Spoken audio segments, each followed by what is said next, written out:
Hello friends, मैं doctor Anshuman Joshi. जैसा कि कल मैंने आपको सम्राट पृथ्वीराज चौहान मूवी के बारे में बताया था, आप लोगों में से कई लोग को लग रहा होगा कि ये खाली एक तुक्के वाली बात है। अगर ये तुक्के वाली बात है तो आप इसी टाइप की चीज़ों को कहीं और भी देख सकते हैं। और ये मत सोचिएगा कि मैं डॉक्टर हूँ और मैं बॉलीवुड में क्यों जा रहा हूँ। बेसिकली जब मैंने बॉलीवुड आपको इसलिए इम्पोर्टेंट यूज़ किया क्योंकि वो आपका इंटरेस्ट जागृत करेगा। उसके बाद में एक आध लोग के मेरे पास में मैसेज आया कि ये एक बहुत अच्छा आइडिया था, बट एक आध लोग के ये भी इस टाइप के भी मैसेज आए कि उन्होंने बोला कि ये शायद खाली एक तुक्के वाली बात है कि वो आपको मूवी फ्लॉप चली गई और उसमें अक्षय कुमार हीरो था और पृथ्वीराज चौहान का शक्ल और उसकी शक्ल में थोड़ा सा फर्क था, उसके बेस पे नेचर, ये सब कुछ खाली एक झूठी बातें होती है। तो मैं यहाँ पर आपके सामने एक एग्जांपल देना चाहूँगा। मैं लास्ट मूवी जो देखने गया था थिएटर में, दैट वाज RRR मूवी। उसके बाद में जो भी मैंने मूवीज देखी है वो कई लैपटॉप में या दोस्त से पासवर्ड नेटफ्लिक्स का मांग कर या अमेजन प्राइम का मांग कर इस तरीके से देखी है मैंने मूवी। अब या फिर वो इलीगल तरीके से जो भी होता है ना। लेकिन मैं जब RRR मूवी देख रहा था तो उसकी कास्टिंग के बारे में बहुत ज़्यादा मतलब एक तरीके से हतप्रभ था। बहुत ज़्यादा मेरे को एक खुशी हुई कि उन्होंने किस तरीके से कास्टिंग कर रखी है। अगर मैं उसमें 2 लीड कैरेक्टर्स की बात करूं तो उसमें 2 लीड कैरेक्टर्स थे। एक था रामचरण थे और एक कैरेक्टर थे जूनियर NTR। उसमें जो रामचरण कैरेक्टर बने हुए थे उन्होंने आदिवासी का कैरेक्टर प्ले किया था। जूनियर NTR जो कैरेक्टर बने हुए थे उन्होंने एक पुलिस ऑफिसर का कैरेक्टर प्ले किया था। एक पुलिस ऑफिसर जो कि बहुत ही बढ़िया जासूस टाइप के हैं, वो जासूसी करने में लगे रहते हैं। उनका एकदम फोकस्ड एम है, उनको मालूम है कि उन्होंने करना है और वो जो उन्होंने करना है उसके लिए वो अपने इमोशंस के ऊपर एक बहुत बड़ा कंट्रोल रखते हैं। एक बार के लिए वो रामचरण को जेल के अंदर भी डलवा देते हैं। दोस्तों, अगर आप दोनों की फेशियल स्टडीज को देखेंगे या उनके हाव भाव को देखेंगे तो आप देखेंगे रामचरण जी जब भी चल रहे थे तो कभी ऐसा लग नहीं रहा था कि उनकी नज़रों से कोई चीज़ बच सकती है। उनकी हर वक्त आंखें चल रही हैं या वो बहुत एकदम सजग हैं। वो कभी ढीले नहीं पड़ रहे, कभी रिलैक्स नहीं हो रहे, एकदम टाइट रह रहे हैं हमेशा। या जिस भी तरीके से उनकी पूरी की पूरी बॉडी लैंग्वेज, जिसको हम लोग बोलते हैं कि हमें समझ नहीं आ रहा कि ऐसा क्या बॉडी लैंग्वेज है जिससे किसी हीरो को कोई रोल में जज जाता है, कोई हीरो कोई रोल में नहीं जजता।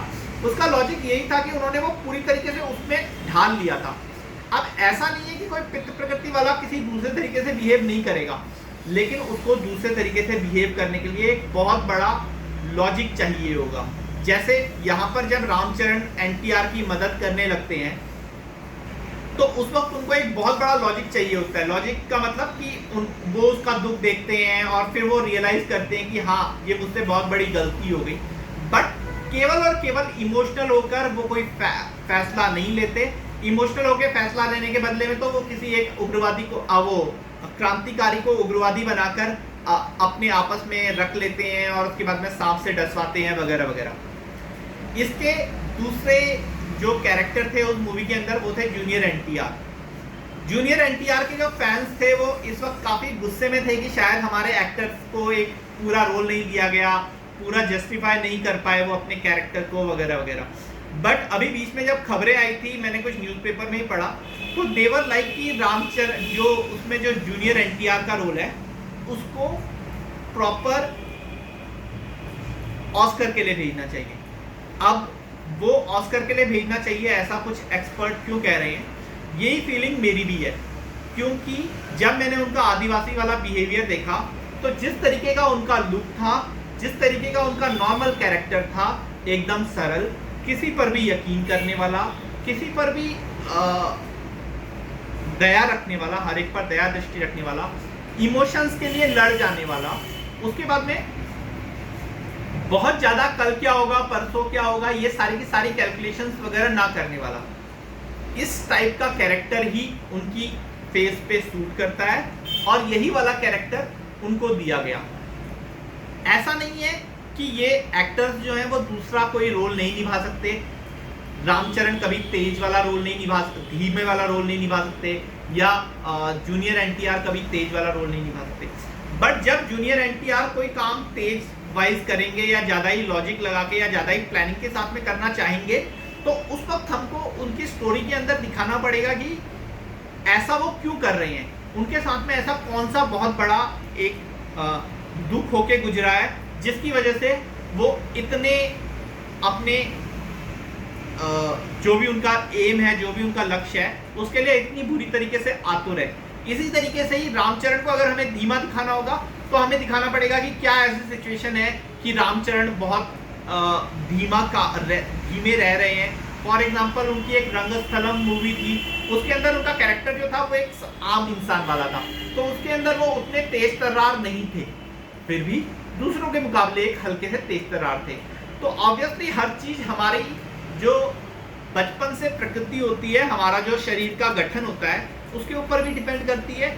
बहुत सारी चीजें इस वाली चीज पर भी डिपेंड करती हैं कि हमारा एनवायरनमेंट कैसा है, हम लोग किस तरीके के एनवायरनमेंट में रह रहे हैं। अगर कोई भी आदमी इस दुनिया का अगर वो बहुत ज्यादा शोर शराबे में रहेगा तो वो जल्दी चौंक जाना, जल्दी रिएक्ट करना, ये सब कुछ होगा।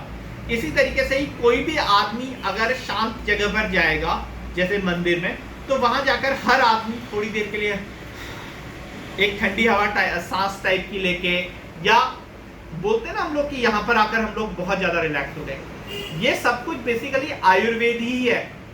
आयुर्वेद हर चीज में है। ऐसा नहीं है कि इंसानों का ही वात पित्त कफ होता है, वात पित्त कफ समय का भी होता है, वात पित्त कफ आपकी अवस्था का भी होता है। जब हम लोग छोटे होते हैं, हम सबके अंदर कफ व्याधियां जो होती हैं वो बहुत ज्यादा होती हैं।